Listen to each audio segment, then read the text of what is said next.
Hello, One Take Schreier here. You might have heard that PlayStation last week announced that it is discontinuing physical disc sales starting in 2028. And of course, people were perfectly fine with that. A lot of calm reactions online, a lot of people just saying, well, okay, that's totally fine, PlayStation, moving on. No, that's not what happened. People freaked the F out. We saw a ton of outrage, petitions about it, a whole lot of people screaming that this is a horrible thing for customers. And there are a lot of negatives to this. I think that they've been detailed elsewhere. I won't rehash all of the bad parts of this decision. I think they're pretty clear. It's a problem for preservation not having discs anymore. Digital games can just be wiped out or changed with the press of a button. Remember when Destiny was altered to remove the voice of Peter Dinklage, and now you can never play that version again? That could happen with any digital game.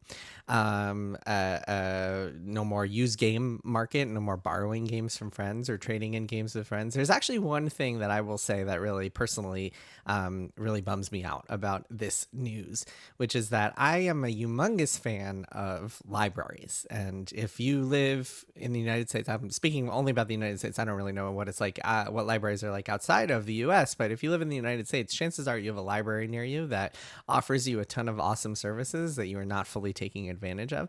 I have two small children. I take them to the library very often. They get books from there all the time.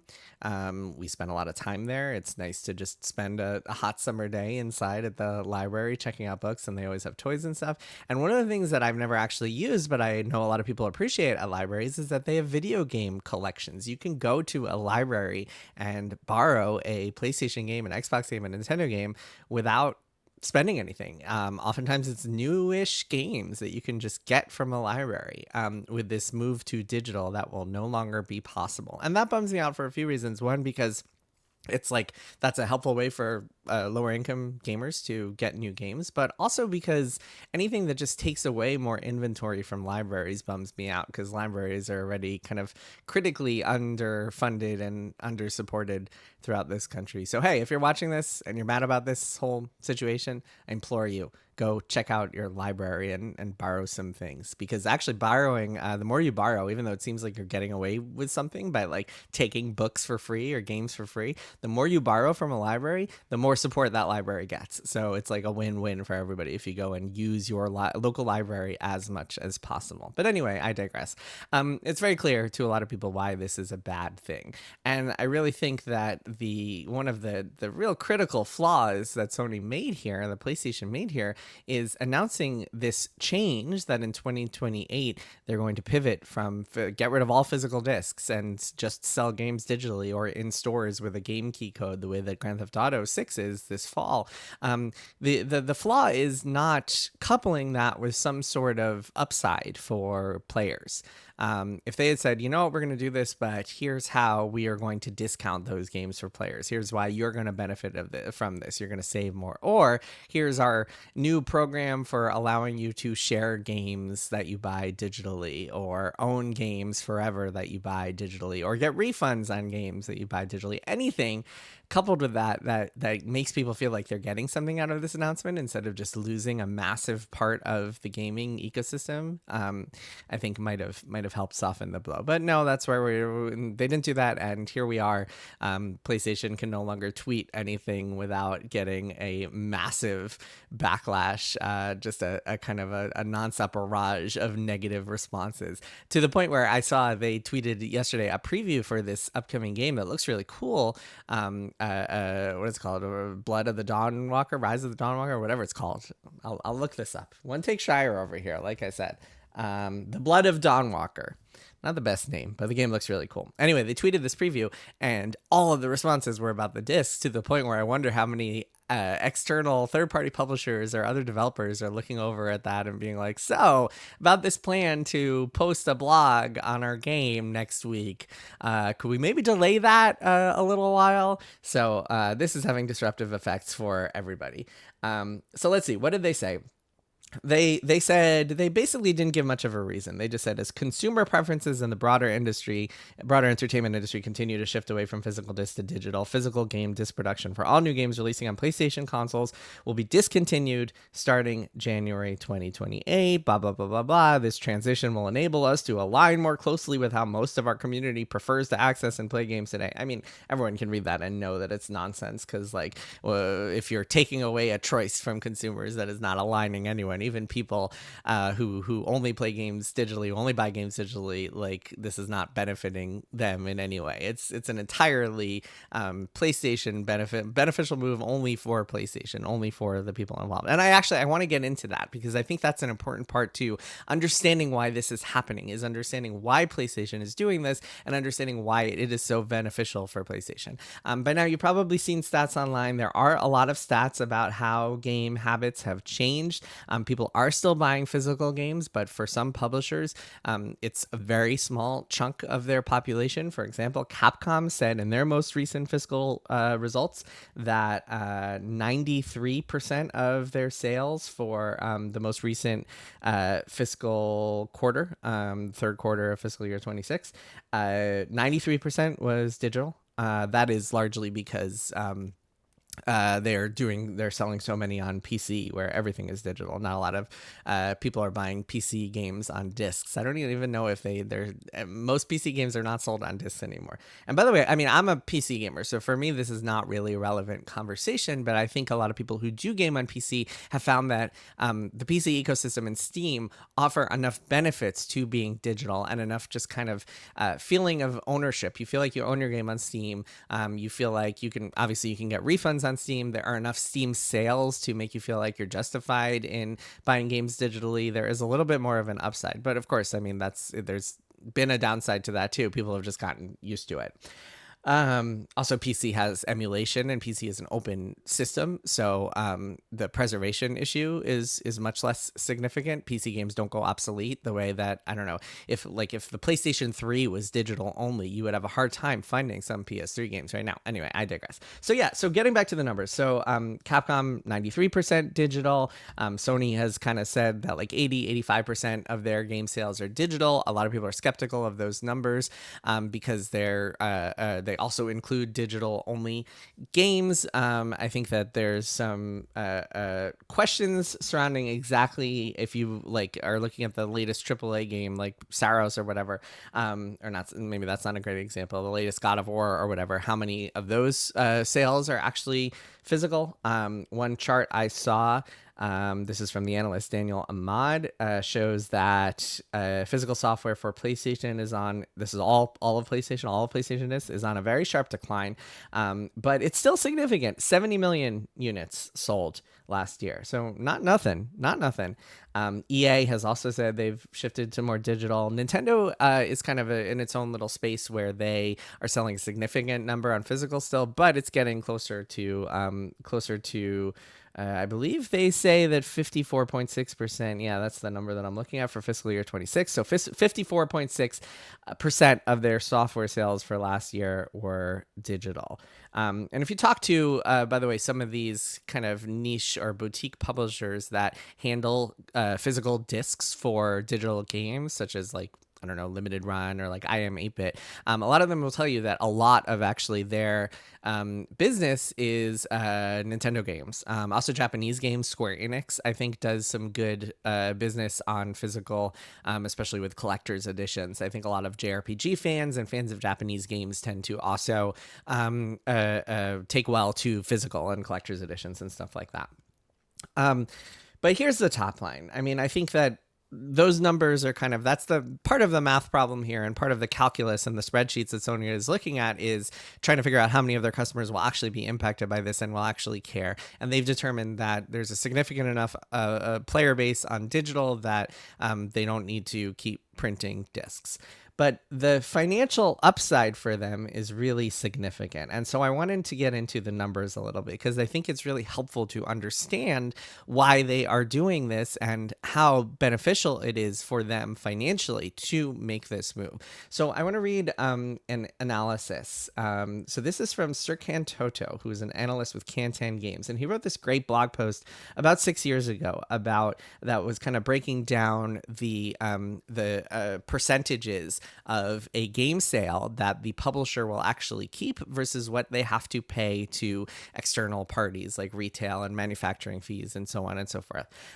Keep in mind, this is just an estimate. There are a lot of variables here. There are kind of deals that publishers can make, and there are ups and downs in the market and disc prices, and things change all the time. So this is very much an estimate, but it's still a helpful frame of reference when you're looking at this, because you can see just how big a chunk Sony is now going to get that they were otherwise losing. So let me break this down a little bit. I'm reading from this blog, and I'll post a link in the show notes, so be sure to check it out if you want to see the numbers for yourself. So take a physical video game, $70 physical video game, traditional video game. When it's from a first-party publisher, when it's from Sony, Nintendo, or Microsoft, the breakdown looks like this. Cost is $70.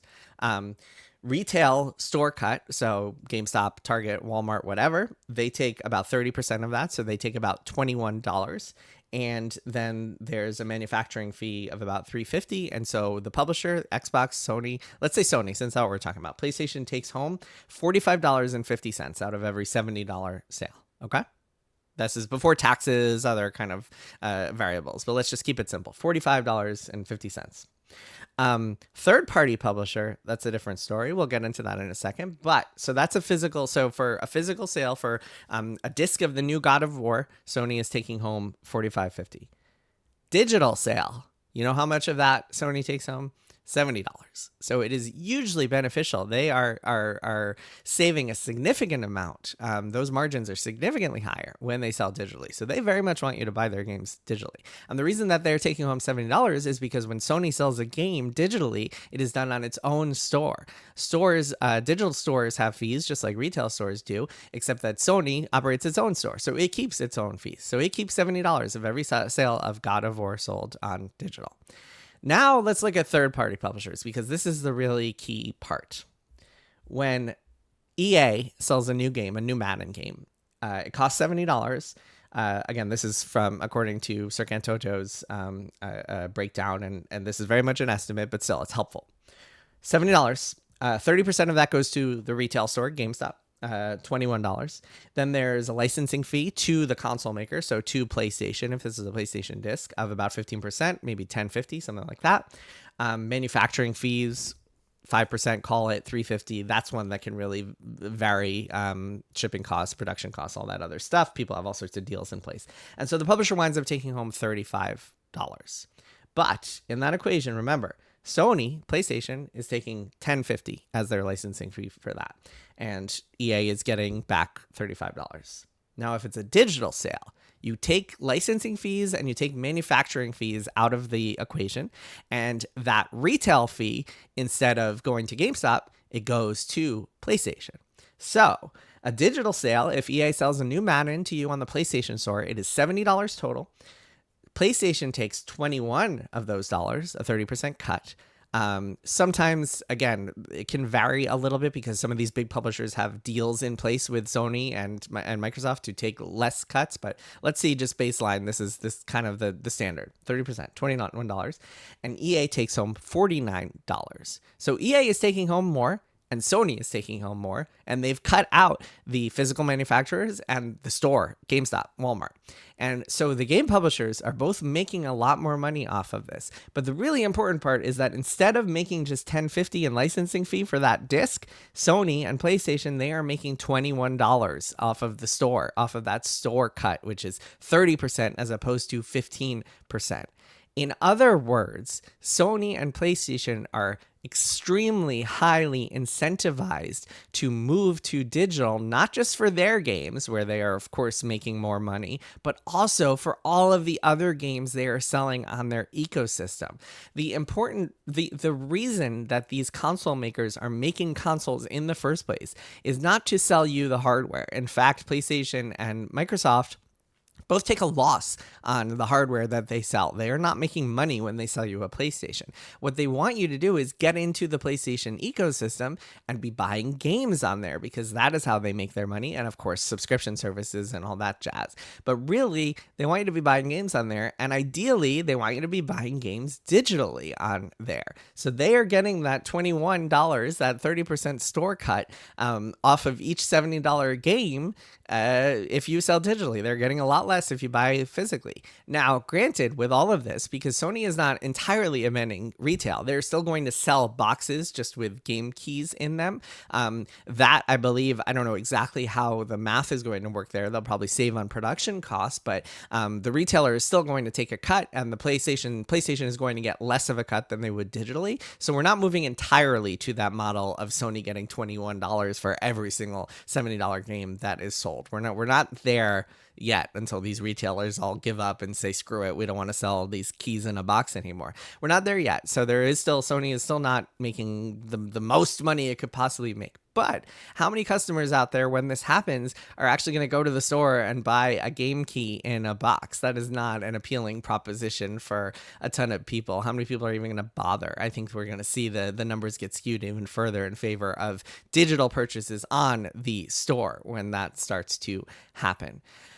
So Sony, again, it is extremely helpful for them. It benefits them a great deal financially to be making this move. A lot of people out there have talked about them getting control over now like sales and the used game market, and that's all part of the equation too. There are a lot of factors here, but the biggest one is that they are going to boost their margins significantly for every sale that they make. Customers do not benefit from this. There is no cost savings being passed down to customers, at least that we can see. I mean, I think there's an argument out there, an economic argument out there that I've seen that I guess holds some water, that the fact that game costs have stayed relatively flat over the last 3 decades is itself a form of cost savings. I'm not 100% sure I buy that, but I can see the logic. Basically, what that argument would say is that games were 60, 70, even more in the 90s, and that price has really stayed flat over the last 30 years, despite inflation. And so as a result, you are saving money when you buy a $70 game now as opposed to 30 years ago. And I won't get into all of the math there about wages and cost of living and how unaffordable everything is for a lot of people these days, and how that affects all of it. But that is an argument. But still, I mean, I think that maybe there's a world where someone at PlayStation breaks down that they are saving some money or making some more money as a result of this move, and therefore they are going to try to pass the costs down to customers in some way. I think that might smooth over some of this ongoing tension, because I suspect this problem is not going to go away for them anytime soon. I don't think people are just gonna sit back and put up with it. I could be wrong. I don't know. Personally, like I mentioned before, I'm mostly a PC gamer, so all of my games are pretty much digital anyway. It's funny, on the other shelf over here, you can't see it, but that shelf, I have my game discs, like a bunch of game discs in a row, and it just ends at PS4, because I don't think I have a single physical game from the PS5/Xbox Series era. So for me, it's not it doesn't have a huge impact on me personally, but it does. I do think it's got a massive impact on all the things I mentioned: preservation and used games and people's wallets, and most importantly, libraries. So yeah, I mean, that's some of the math. If you want to understand a little bit about why this is happening, I will certainly be following it further and keeping an eye out. I'm curious to see what happens next, if Sony just keeps on tweeting through it and hopes that it dies down. I guess we'll see. But one note I'll end on is go and support your local library and go get some free books and games that you can borrow.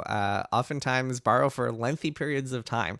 And in fact, if you're digital, And maybe, maybe come to think of it, I mean, so libraries do have kind of a digital and ebook borrowing program called Libby, and I mean, I think there are other apps too, but Libby is the big one, where you can sign up and download a book and borrow it from the library digitally. I wonder if libraries will work with the console manufacturers to do something similar for digital games. Which, again, if this had been part of the whole announcement, maybe the messaging would look a little different. Maybe the reactions would look a little bit different. But yeah, I'll see you guys next time. And hey, go support your local library.